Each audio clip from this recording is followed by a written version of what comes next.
in East Africa, again, facing famine, and real people are dying because of what's taking place. The UN has declared it the worst humanitarian crisis since the Second World War, if you can imagine that, and we're not hearing about it. 20 million people are at risk because of this famine. 4 million kids, they're saying, could die. And you know, and I mean, I know we've both been in Africa, and I've been in South Sudan. It's a country that maybe it's because the first African country I visited outside of Ethiopia. And to see what's happening, and 1.5 million people have left the country. There's war, there's famine, but we need to care, and we need to be, you know, involved in what's happening. I mean, there's so many people from Africa that are living in Canada, and maybe speak to you today. Don't forget your homeland, and the rest of us. We need to do something. Absolutely. You know, I remember the first time that I was in a situation of famine, and it's so funny. Well, not funny is probably the wrong word, but there's a difference between extreme poverty, which really affected me so deeply, and then when I was in a famine area, and people were coming up to me all day saying, I'm hungry. They didn't ask for money, they just said, I'm hungry. And I just remember, like, I would go to the grocery store to get bananas for us, so we'd have something to eat during the day, and by the time I got to the car, I'd give them all away. Because what do you do to someone saying, I'm hungry? And it's heartbreaking. And, you know, I think, and as a dad, I mean, I never really thought about these things until I started to travel to some of these poverty, you know, countries where there's, you know, massive poverty going on. I've always been able to feed my children. And growing up, my parents were always to feed me. And when you see parents that are not, it does something to you. And when you see the photos and you see the video, I can't turn my heart off to that. Oh, it's so tough. And I actually have a clip from when the first time I went to a famine area. We went to a kids feeding program that we did here at Crossroads Relief and Development, still do, for kids under 5 years old. Take a look at this. Our visit to the feeding program was one of the most difficult days for the team.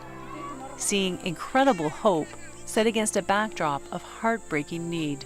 So today we're at an IDP camp, which is, you know, kids who are basically without a home, and these kids are even in rougher condition. Many of them don't even have like underwear or pants on or ripped clothes, and the desperation that you see on their faces, it's so incredible to realize that we are basically keeping these kids alive. They live on this very thin line of life and death.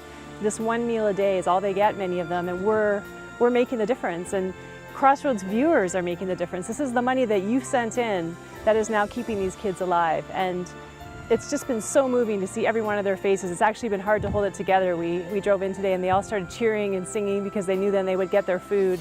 And it's really phenomenal to be able to make a difference. And so I just wanted to take a moment to say thank you so much for your giving. And I wanted to tell you that for me being here, seeing it, you are changing lives. And it's an incredible privilege to be part of it.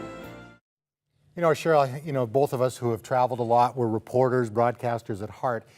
It's one thing to report the story, but you got involved in the story. Yeah, I don't even know how I kept it together, honestly, for that, because I was choked up the whole time.